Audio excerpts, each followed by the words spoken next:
பவுல் வந்து தீமோத்தேயுவை சொல்றாரு, என் மகனே நீ நல்ல போராட்டம் பண்ணு, விசுவாசமும் நல் மனசாட்சியும் உடையவனாயிரு. எல்லாம் சொல்லுங்க, விசுவாசமும் நல் மனசாட்சி. இந்த விசுவாசத்துக்கு ஒரு சப்போர்ட்டிவ் டாக்குமெண்ட் ஒன்று கொடுக்குறாரு. அது என்னன்னா நல் மனசாட்சி. கை தட்டுங்க. ஹலோ, எவன் தெரியுமா விசுவாசத்துல அப்படி மேல நிற்பான்? எப்பவுமே நல் மனசாட்சி இருக்கு பாருங்க.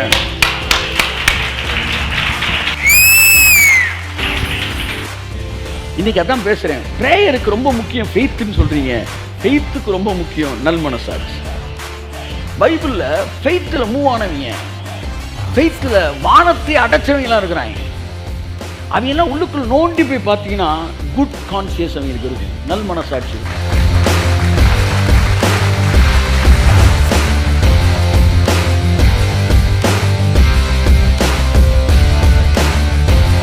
நீங்க நினைக்கிறீங்க பாவம் செஞ்சுட்டா நல் மனசாட்சி கெட்டு போகணும்? இல்லவே இல்லை. ஏன்னா நியாயப்பிரமாணம் வர்ற வரைக்கும் பாவத்துக்கு உயிரே வரல. என்னைக்கு நியாயம் பேசுறானோ, என்ன பிரமாணம் அதுக்கு பேரு? நம்மள்ட்ட இருக்கு என்ன பிரமாணம்? நீதி பிரமாணம். கைத்தட்டு. ஆமென்.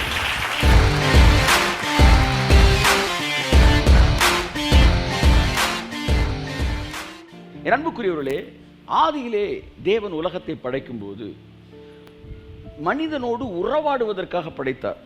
நீங்க வந்து அவுட் ஆஃப் த பாக்ஸ் பார்க்கணும். பைபிளை வந்து ஒரு அவுட் ஆஃப் த பாக்ஸ் வெளியே வாங்க. ஏன் தேவன் மனுஷனை படைக்கிறார்? தான் உறவு கொள்வதற்காக படைக்கிறார், பேசுறதுக்காக படைக்கிறார்.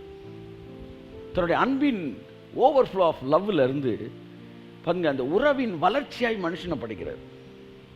மனிதன் திருத்துவத்திலே ஒரு பகுதியாக இருக்கிறான். திருத்துவத்தின் மையத்தில் அல்ல, திருத்துவத்திலே ஒருத்தனா இருக்கிறான். பிதா, பரிசுத்த ஆவியானவர், குமாரன். பிதாவானவர் ஆவியானவருக்கு வந்து பைபிள் வந்து ஃபெமினைன் ஜெண்டரில் உருவகமாக சொல்லப்படுகிறது. அவர் வந்து ஃபீமேல் இல்லை, ஃபெமினைன் ஜெண்டரில் சொல்லப்படுகிறது.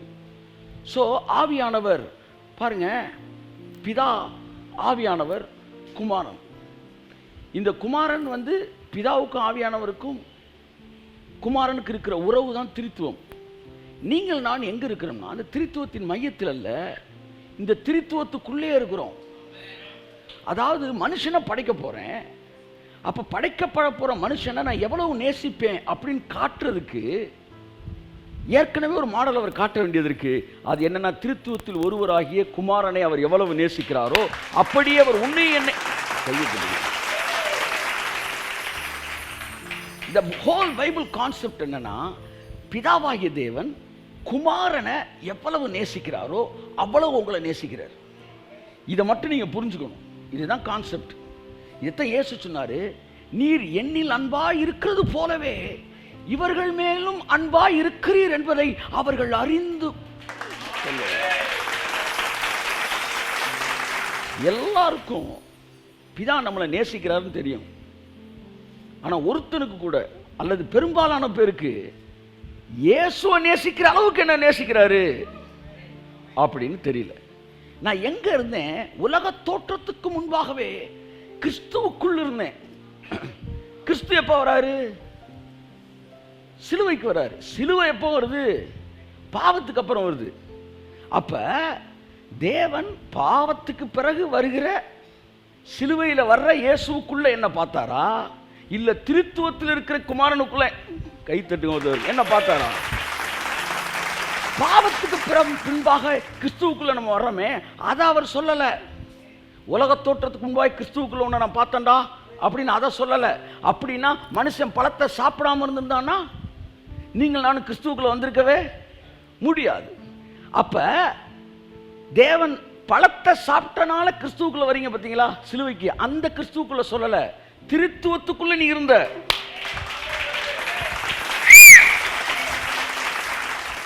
அப்ப மனுஷன் பழத்தை சாப்பிடாம இருந்தாலும் சாப்பிட்டு இருந்தாலும் உலக தோற்றத்துக்கு முன்பாகவே, சிலுவைக்கு பின்பாக கிறிஸ்துவுக்குள்னா பாவம் செஞ்சதுனால கிறிஸ்துவுக்குள்ள வர இல்ல, உலக தோற்றத்துக்கு முன்பாக பாவம் வர்றதுக்கு முன்னாடி நீங்க அங்கதான் இருக்கிறீங்க. அப்பனா நீங்க யாரு? நீங்க யாரு? நீங்க குமாரன். இயேசு யாரு? உங்க மூத்த சகோதரன். நீங்க எந்த குடும்பத்தில் இருக்கிறீங்க? பிதாவின் குடும்பத்தில் இருக்கிறீங்க. நீங்க எங்க இருக்கிறீங்க? திருத்துவத்தின் மையத்தில், திருத்துவத்திலே இருக்கிறீர்கள். அப்ப தேவன் யார்? திரித்துவம். திரித்துவம் தான் தேவன்னா, திரித்துவம் டேமேஜ் ஆச்சுன்னா அங்க என்ன இல்லை? தேவன் இல்லை. அப்ப நீங்க டேமேஜ் ஆயிட்டீங்கன்னா திரித்துவம் டேமேஜ் ஆகுது. அதனால நீங்க டேமேஜ் ஆகவே முடியாது. கை தட்டுங்க.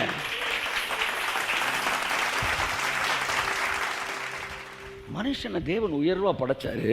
ஆனா பிசாசு மனுஷனை பத்தி ரொம்ப மட்டமா அவனை நினைக்க வச்சான். பிசாசுடைய 24 hours வேலை என்ன தெரியுமா? உன்னை பத்தி உங்ககிட்ட அசிங்கமா பேசி நீ அவ்வளவு பெரிய நல்லவனே கிடையாதுடா, நீ ஒரு தெருவில் தெரிகிற நாயிடா நீ என்கிற மனநிலையை உங்கள்கிட்ட பதிக்கிறதுக்கு உங்க லைஃப்ல எதெல்லாம் ஸ்கேன் பண்ணி பேசணுமோ அதெல்லாம் ஸ்கேன் பண்ணி பேசும். அவன் வேலையை குற்றம் கண்டுபிடிப்பது. சாத்தான் என்றால் அக்யூசர். சாத்தான் ஒன்ன பாவம் செய்ய வைக்கிறவே நீங்க நினைக்கிறீங்களா? இல்லவே இல்லை. நீங்கள் பாவம் செய்வதனால் அவனுக்கு 10 பைசா லாபம் கிடையாது. ஆனால் நீங்கள் குற்ற உணர்ச்சிக்குள் வருவதுதான் அவனுக்கு 100% லாபம். அப்ப சாத்தான் the meaning is accuser. எதுக்கு அக்யூஸ் பண்ணணும்? உன்னை பத்தி நீ தர குறைவா நினைக்கணும், உன்னை பத்திய படம் எடுத்து உன்கிட்ட காட்டணும், உன்னை அசிங்கமா நீயே சிந்திக்க வைக்கணும். அதனால உன்னை கடந்த கால வாழ்க்கை நிகழ்கால வாழ்க்கையில் இருக்கிற தவறுகளை பெரிதுபடுத்தி உனக்கு முன்பாய் நிறுத்தி அதை பார்க்கும்போது நான் ஒரு பாவி, நான் தேவனை விட்டு தூரமானவன் என்கிற மனநிலையிலிருந்து உன்னை தூரத்துக்கு கொண்டு போகணும். இதுதான் உன்னுடைய திட்டம். ஆனால் தேவனோ உங்களை திருத்துவத்தில் வச்சிருக்கிறது. கைத்தட்டுங்க. ஆமென். என்ன சொல்ல வரேன்னா, உங்களை குறித்து உயர்வா நீங்க நினைக்க நினைக்க நீங்க என்ன செய்வீங்க? பிதாவோட நல்லா பழகுவீங்க. உங்களை குறித்து குறைவா நினைக்க நினைக்க நல்லா பாருங்களேன், அழகா இருக்கிறதா நினைக்கிறவர்கள் சொசைட்டியில் ரொம்ப நல்லா மூவ் பண்ணுவாங்க. எந்த ஒரு இடத்துக்கு போனாலும் மூவ் பண்ணுவாங்க. ஏன்னா அவனுக்குள்ள ஒரு கான்ஃபிடென்ட் இருக்கும். அந்த அந்த கான்ஃபிடென்ஸே இல்லாதவன் வந்து என்ன செய்கிறான்? வந்து சொசைட்டிக்குள்ளே போகாமல் ஓரமாக நிற்கிறான். கல்யாண வீட்டுக்கு போனால் கூட ஒதுங்கி நிற்கிறான். நீ ஒதுங்கி நிற்கணும். நீ பிதா ஜெபம் வரும்போது ஒதுங்கி நிற்கணும். நீ ஊழியம் ஒதுங்கி நிற்கணும். நீ ஆராதனை வரும்போது ஒதுங்கி நிற்கணும். உன்னை ஓரத்தில் நிப்பாட்டணும். அதுதான் சாத்தானுடைய 24 மணி நேர திட்டம். ஆனா பிதா என்ன சொல்றாரு? ஏன்டா மானி நீ ஒதுங்கி நிற்கிற? ஏன் புள்ளடா? நீங்க சொல்றீங்க ஆண்டவரே நான் கல்ல ஆண்டவரே. நீ கல்ல நானும் பிள்ளடா. காக்கைக்கு தங்குஞ்சு பொன்குஞ்சுடா, ஏன் புள்ளடா, வாடா. ஆமே. ஆனா பிசாசு என்ன சொல்ற? நீ அவன் பிசாசு. நீங்க தேவன் பேசுற நியாயமா இருக்கா, பிசாசு பேசுற நியாயமா இருக்கான்னு பாத்தீங்கன்னா, ஒரு அதிர்ச்சியான உண்மையை சொல்றேன். பிசாசு பேசுறதே நியாயமா தெரியும்.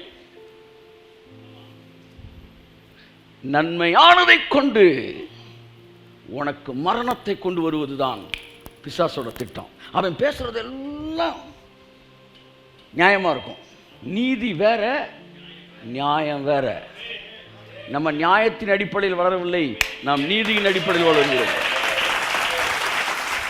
பைபிள் நீதி வேற நியாயம் வேறன்னு பிரிக்குது. சார் நியாயமா பேசுங்க சார். அவன் என்ன குத்துனா சார், நான் குத்துனேன் சார், சரியா? இது நியாயம். ஆனா ஐபிசி அவர் குத்துனா நீங்க குத்துனீங்கன்னா அது நியாயமா இருக்கலாம், ஆனா அது நீதி கிடையாது. நீங்கள் நியாயத்தின்படி விடுவிக்கப்பட மாட்டீர்கள், நீதியின்படி தண்டிக்கப்படுவீர்கள். ஸோ நியாயம் பெருசா நீதி பெருசா? கையெழுத்து. இந்த நியாயம் பேசுறவன்லாம் பிசாசோட ரொம்ப தொடர்புல இருப்பாங்க. ஆனா நாங்க நீதி பேசுகிறவர்கள். அப்ப இந்த அறிவு ரொம்ப முக்கியம். பிசாசோட வேலை உன்னை கொண்டு போய் ஓரமா உட்கார வைக்கிறது.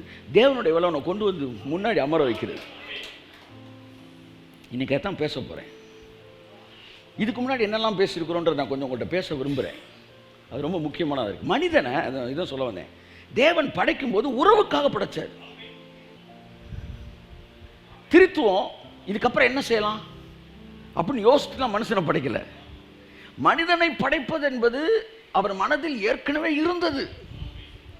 புரியுது உங்களுக்கு? அது என்னப்பா அந்த சில்ட்ரன்ஸ் வேர்ல்டு அமெரிக்காவில் இருக்க வாட்ஸ் டிஸ்னி வேர்ல்டு. அதை வந்து இப்படி ஒரு வேர்ல்டு படைக்கணும்னு அதை ஃபவுண்டர், அதை வந்து உருவாக்கினவன் வந்து மனசில் பல வருஷம் திட்டமிட்டு அதை செயல்படுத்தினான். பல கோடி ரூபாய் செலவழித்து அதை செஞ்சு முடிக்கிற நேரம் அவன் செத்துட்டான். செத்து திறப்பு விழாப்போ இல்லை. அப்படி ஒரு என்ன சொல்ல, அதுக்கப்புறம் தான் எல்லாமே இந்த அதோட காப்பி பண்ணி உலகம் ஃபுல்லாக வந்துச்சு.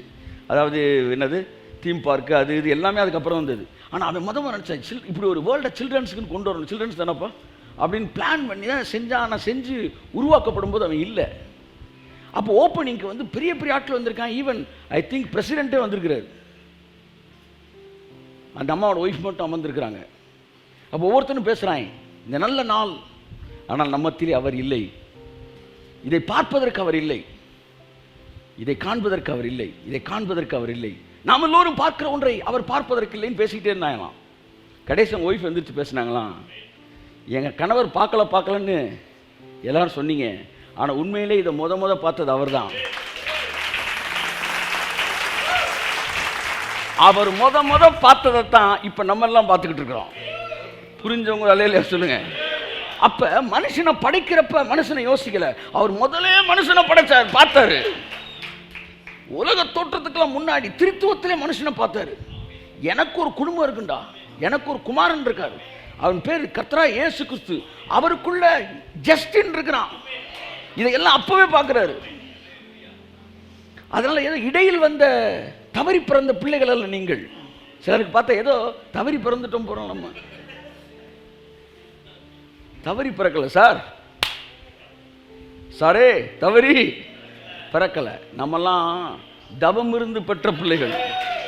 கையத்தட்டு.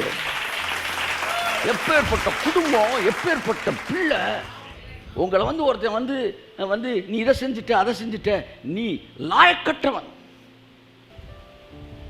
என்று சொல்லும்போது நன்றாக கவனியுங்கள். உங்கள் தேவனுக்கு உங்களுக்கு இருக்கிற உறவிலே பிசாசு கை வைக்கணும்னு நினைச்சான். அவனுக்கு ஏன் தெரியுமா பழத்தை சாப்பிட வச்சான்? சொல்லுங்க. பழத்தை சாப்பிட வைக்கிறதுல அவனுக்கு எந்த விதமான லாபமும் கிடையாது. உறவை கை வைக்கணும். உறவை கை வைக்கணும் என்ன செய்யணும்? மனிதனுக்கு குற்ற உணர்ச்சியை கொடுக்கணும். நான் வந்துக்கிட்டு இருக்கும்போது ஒன்று யோசித்தேன். ஏதேன் தோட்டத்தில் மனுஷன் பழத்தை சாப்பிட்டான்னு சொல்கிறோமே, அது எந்த அளவு அவனுக்கு குற்ற உணர்ச்சியை கொடுத்துருக்குன்னு தெரியுமா? ஆதாமுக்கு. அவன்கிட்ட போய் ஆதாம் என்னப்பா செஞ்ச அப்படின்னு சொன்னான். என்ன சொல்லுவான்னா நம்மள்கிட்ட, எல்லாமே எனக்கு கொடுத்துருந்தாரியா, எனக்கு ஒரு குறை கூட அவர் வைக்கலை, எனக்கு தேவையானது எல்லாம் கொடுத்துருந்தப்ப நான் ஒரு தப்பு பண்ணேன்டா அப்படின்னு அவன் சொல்லுவான். அவன் செஞ்ச தப்பை விட அவன் ஏதோ வறுமையிலையும் பிரச்சனையில தப்பு பண்ணல, எல்லாம் இருக்கும்போது தப்பு பண்ணான். ஒரு மனிதனுக்கு என்னெல்லாம் வேணுமோ அத்தனை ஆதாமுக்கு இருந்தது. எல்லாம் இருக்கும்போது ஒருத்தன் தப்பு செஞ்ச எவ்வளவு பெரிய தப்பு பாருங்க. நான் சொன்னேன், ஆண்டவரே அது எவ்வளவு பெரிய தப்பு. எல்லாமே இருந்துச்சு சார், அவனுக்கு எல்லாமே இருந்துச்சு. எல்லாமே இருந்தபோது ஒரு தவறு செஞ்ச எவ்வளவு பெரிய தப்பு. அப்ப ஆதாம் சொல்லியிருப்பான், எல்லாமே எனக்கு கொடுத்துருந்தார் சார், எனக்கு அவர் எல்லாம் கொடுத்துருந்தார் சார், பெரிய முட்டாள்தனம் பண்ணிட்டேன் சார், எல்லாம் இருந்துச்சு சார், எனக்கு நான் செஞ்சுட்டேன் சார் தப்பு. இப்போ கர்த்தர் சொன்னார், நான் சொன்னேன், ஆண்டவரே அது எவ்வளோ பெரிய தப்பு அப்படின்றேன். அடுத்து அவர் சொன்னார், எல்லாமே இருக்கும்போது ஒருத்தன் தப்பு செஞ்சுருக்கான், அவன் வறுமையிலையும் பிரச்சனையிலையும் தப்பு பண்ணல, எல்லாம் இருக்கும்போது செஞ்ச தப்பு. அந்த தப்பையே நான் மன்னிக்கிறேன்னா என் அன்பு வந்து எவ்வளோ பெரிய அன்பாக இருக்கணும். தவறுல தப்பு பண்ணோன்னு மன்னிக்கலாம் சார், எல்லாம் இருக்கிறவன் தப்பு பண்ணும்போது மன்னிக்க முடியுமா? மன்னிச்சார் சார், மன்னிச்சார். எல்லாம் இருக்கும்போது தப்பு பண்ண எவ்வளவு பெரிய தப்பு. எல்லாம் இருக்கும்போது தப்பு பண்ணணும், மன்னிச்சா எவ்வளவு பெரிய மன்னிப்பு. தப்பு பெருசா மன்னிப்பு பெருசான்னு பார்த்தா, அப்ப நல்லா கவனிங்க. இந்த உறவை கை வைக்க நினைச்சான். அப்ப இயேசுவை பிதா அனுப்புறாரு. அனுப்பி சிலுவையில் ரத்தம் சிந்துறார். சிந்தி அவனுக்கு என்னத்தை தரணும்னு விரும்புறார்? சொல்லுங்க முதல்ல. எனக்கு ஐஸ்வர்யத்தையா, ஆரோக்கியத்தையா? ஐஸ்வர்யத்துக்கு உங்களுக்கு யார் வேணும்? சிலுவைக்கு இயேசு வர வேண்டிய அவசியம் இல்லை ஐஸ்வர்யத்தை கொடுப்பதற்கு. ஏன்? சிலுவைக்கு இயேசு வருவதற்கு முன்பாகவே ஆடு மேய்க்கிறவனை அரசாளும்படி தேவன் உயர்த்தினார். சிலுவை என்பது தேவையல்ல ஐஸ்வர்யத்துக்கு. ஏனென்றால் சிலுவை வருவதற்கு முன்பாகவே அநேக ஆடு மேய்த்தவர்கள் சாதாரண ஆட்கள்லாம் பெரிய பெரிய பணக்காரனாக இருக்கிறாங்க. அவருடைய அல்டிமேட் கோல் வந்து உங்களை ஐஸ்வர்யவான மாற்றுறதுக்காக சிலுவையில் அனுப்பலை. சரி, ஆரோக்கியம் என்ன? ஆரோக்கியம் என்ன? ஆரோக்கியம் பழைய ஏற்பாட்டில் இயேசு வர்றதுக்கு முன்னாடி வாழ்ந்தவனோடய நீங்கள் வாழ்ந்துட்டீங்க. இம்மார்டாலிட்டி பழைய ஏற்பாட்டில் இருந்திருக்கான்ல ஏனோக்கு, எலியா, ரெண்டுமே ஓல்ட் டெஸ்டமெண்ட். கை தட்டுங்க, நல்லா கவனிங்க. இம்மார்டாலிட்டிக்கு இயேசு வரல, நல்லா கவனிக்கணும். ஐஸ்வர்யத்துக்கு இயேசு வரல, ஆரோக்கியத்துக்கு இயேசு வரல. இதெல்லாம் இயேசு வராமலே பிதாவுக்கு கொடுக்க முடியும். அப்ப எது சிலுவையில் வந்து பெரிய மேஜர் விஷயம்? which is the major part of cross, the reconciled relationship is the major part of cross. கரங்களை தட்டி கர்த்தருக்கு நன்றி சொல்லுவோம். பிதாவுக்கும் உங்களுக்கும் அறுக்க முடியாத ஒரு தொடர்பை இந்த வரிக்கு நீங்க இப்ப கைத்தட்டு பண்ணீங்க. ஒரு அல்லேலூயா சொல்லுங்களேன். பிதாவுக்கும் உங்களுக்கும் அறுக்க முடியாத ஒரு தொடர்பை ஏற்படுத்தும்படிக்கு இயேசு கிறிஸ்து சிலுவையிலே வந்து தன் சொந்த ஜீவனை கொடுத்தார். The ultimate goal of the crucified Jesus Christ on cross is making a unbreakable relationship. Making an unbreakable relationship. இதுதான் சார், இதுதான் பழைய ஏற்பாட்டுக்காரன் ஒருத்தனுக்கு கிடையாது. அப்ப ஐஸ்வர்யம் அது தானா வருது. கேக்கு செய்யும்போது உதிருது, உதிர்ந்த உருட்டி வைக்கிறாங்க, அதுக்கு பேரு ஆப்பிள் கேக்கு. சோப்பு செய்கிறாங்க, செய்யும்போது உதிருது, உதிர்றதுலாம் சேர்த்து வைக்கிறேன், அதுக்கு பேரு surf. These all things are byproduct. What is the main product? Relationship, ஜபம், உறவு. உறவு சார், உறவு. அப்ப கிருபையோட மிகப்பெரிய விஷயம் ஐஸ்வர்யம் அல்ல, ஆசீர்வாதம் அல்ல, ஆரோக்கியம் அல்ல, இதெல்லாம் தானா வருது. மெயின் ப்ராடக்ட் உறவு. அப்ப கிருபையை அறிய அறிய, சிலுவையை அறிய அறிய, ரத்தத்தை அறிய அறிய, மன்னிப்பு அறிய அறிய, எது உங்களுக்குள்ள கூடும்? உறவு கூடும், உறவு கூடும்.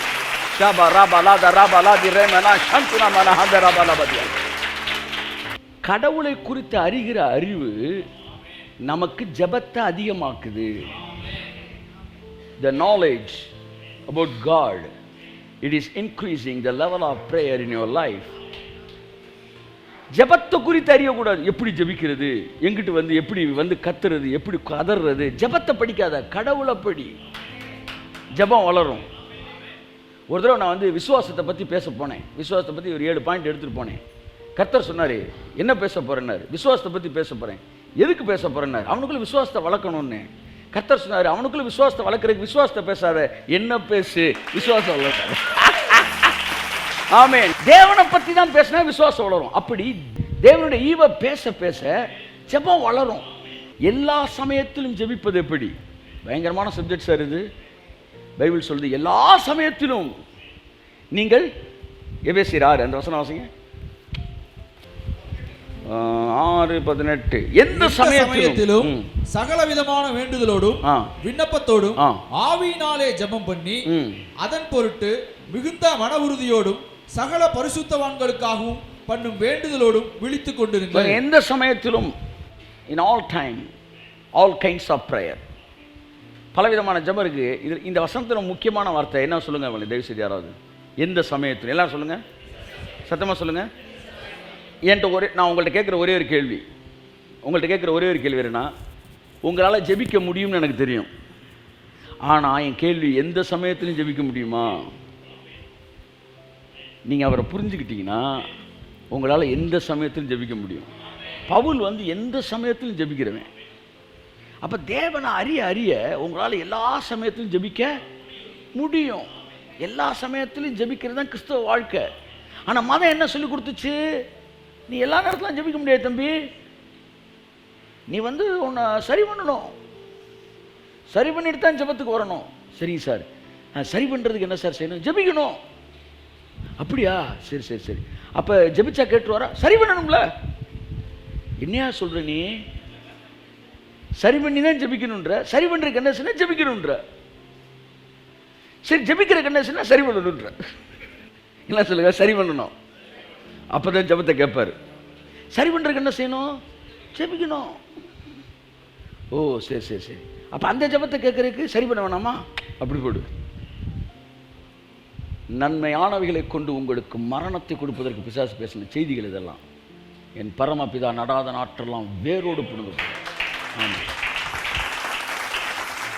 ஜெபமும் பாவமும் அதை நீ பேச விரும்புகிறேன். ஒரு ஜெபத்துக்கு ரொம்ப முக்கியமான ஒரு விஷயம் என்னன்னா ஃபெய்த். சொல்லுங்க.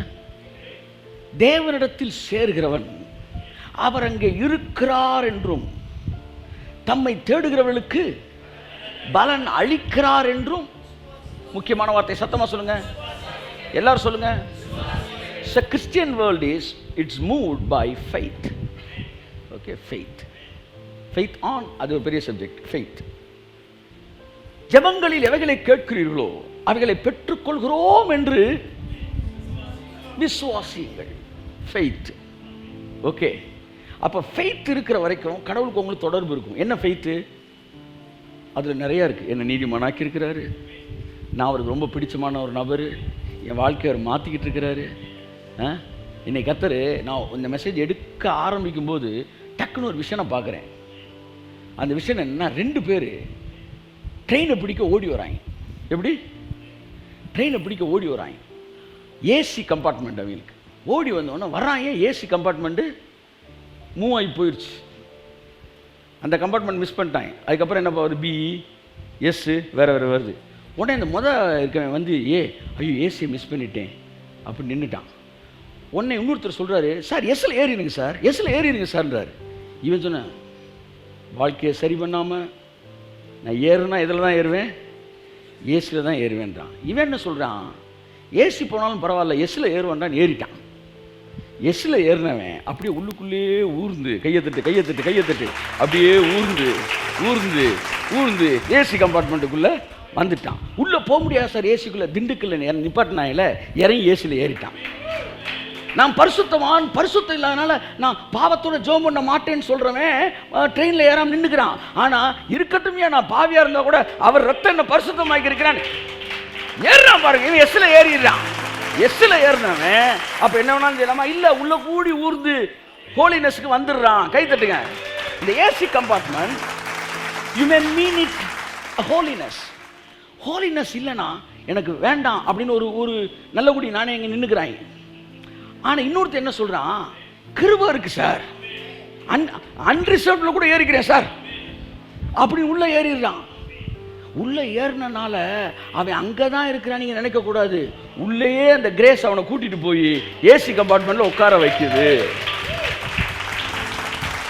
பரிசுத்தம் இல்லையேன்னு சொல்லி இந்த கிருபை, பரிசுத்தத்தில் தான் கடவுளை அடைவேன்னு சொன்ன வெளியே நின்றுட்டான். ஆனால் கிருபையில் ஏறினவன் பரிசுத்தத்துக்கு வந்துட்டான். கைத்தட்டு. என்ன சொல்ல வரீங்க அப்படின்னு? கிரேஸ் தான். என்ன சொல்லுங்க? கிரேஸ் தான். நீ போக வேண்டிய டெஸ்டினேஷனுக்கு கூட்டிகிட்டு போயிடுது. நீ எந்த ஸ்டாண்டர்டில் போகணுமோ அந்த ஸ்டாண்டர்டுக்கும் உன்னை கொண்டு வருது. இன்றைக்கி நான் உங்களுக்கு எடுக்க போகிற செய்தி என்னென்னா, உங்கள் பாவம் உங்கள் ஜெபத்தை தடுக்க முடியாது. எப்படி இந்த ஃபெய்த்தை எப்பவுமே வெதுன்னு நல்லா சூடாக வச்சுக்கிறது? சொல்லுங்கள், சூடாக வச்சுக்கிறது. ஊரில் போட்ட டீ எல்லாம் கொடைக்கானல் ஆறுனாலும் ஃப்ளாஸ்குள்ளே இருக்கிற டீ என்ன சொல்லுது? நீ கொடைக்கானலாக இரு, ஊட்டியா இரு, எனக்குள்ளே இருக்கிறவன் சூடாக தான்டா இருப்பான். ஆமாம். அப்போ கிறிஸ்துவுக்குள்ள ஃபெய்த்துக்குள்ளே வந்தவன் அவன் எப்போவுமே சூடாக தான் இருக்கிறான். இப்போ ஒரு ப்ரேயருக்கு மீடியமே என்னதான்? ஃபெய்த்து தான். இந்த ஃபெய்த்தை காலி பண்ணிட்டா உன்னுடைய உறவை காலி பண்ணிடலாம். கடவுள் என்னை நேசிக்கிறார்ன்றது ஒரு விசுவாசம், தேவனுக்கு நான் பிள்ளைன்றது ஒரு விசுவாசம், பாவத்துக்கு பதில் கொடுக்கப்பட்டது என்பது ஒரு விசுவாசம். இந்த ஃபெய்த்தை தூக்கிட்டா உங்களுக்கு இருக்கிற உறவை தூக்கிடலாம். அப்போ நல்லா கவனிங்க, இந்த ஃபெய்த்தை தூக்குறதுக்கு என்ன செய்யறான் பிசாசு? 1 தீமோத்தேயு 1ஆம் அதிகாரம், இதை தான் நீங்கள் நான் பேச போகிறேன். 18ஆம் வசனம் 19ஆம் வசனம். 1 தீமோத்தேயு 1:18-19. நல்லா கவனிங்க. இந்த செய்தியை எந்த அளவு நீங்கள் நல்லா உள்வாங்குறீங்களோ அந்த அளவு ஒரு அப்கிரேடட் ஒரு ப்ரேயர் மேனாக நீங்கள் இருப்பீங்க. ஒரு அட்வான்ஸ்டு ப்ரேயர் மேனாக நீங்கள் இருப்பீங்க. ஒரு ப்ரேயிங் மேனா ஒரு ப்ரேயிங் உமனாக நீங்கள் இருப்பீங்க. கடவுளை குறித்த அறிகிற அறிவில் ஒரு ஸ்டாண்டர்டான இடத்துல நீங்கள் ட்ராவல் பண்ணுவீங்க. அதனால் உங்களுக்கு நல்லது, உங்கள் மூலமாக உங்களை சுற்றி இருக்கிற ஜனங்களுக்கு நல்லது, உங்களால் இந்த ஊருக்கே நல்லது. கைத்தட்டுங்க ஒருத்தர். ஆமென். இந்த உலகத்துக்கே நல்லது. வாசிப்போம். தீமோத்தேயுவே, உன்னை குறித்து முன் உண்டான தீர்க்க தரிசனங்களின்படியே நீ அவைகளை முன்னிட்டு நல்ல போராட்டம் பண்ணும்படி இந்த கட்டளையை உனக்கு ஒப்புவிக்கிறேன். நீ விசுவாசமும் நல் மனசாட்சியும் உடையவனாயிரு. என் குமாரனாகிய தீமோத்தேயுவே, நீ ஒரு போராட்டம் பண்ணணும். எல்லாம் சொல்லுங்க, சொல்லுங்க. போராட்டம்னா இங்கே பாருங்க, எல்லாம் பாருங்க, பிசாசோட இருக்கிறது கிடையாது, உங்கள் மனதோட ஒரு போராட்டம். கைத்தட்டுங்க, நல்லா தட்டணும் சார். அல்லேலூயா சொல்லுங்க சார். கேட்குறீங்களா? நல்ல போராட்டம். எல்லாம் சொல்லுங்க, சத்தமாக சொல்லுங்க. அப்படின்னு என்ன போராட்டம்? பிசாசோட, பில்லி சூன்யத்தோட அதெல்லாம் முடிஞ்சு போச்சு. இந்த போராட்டம் உங்கள் மனசோட இருக்க போராட்டம். அது எப்படி போராட்டம்னா, உங்களை பாவின்னு சொல்லும், நீங்கள் நீதிமான்னு சொல்லுவீங்க.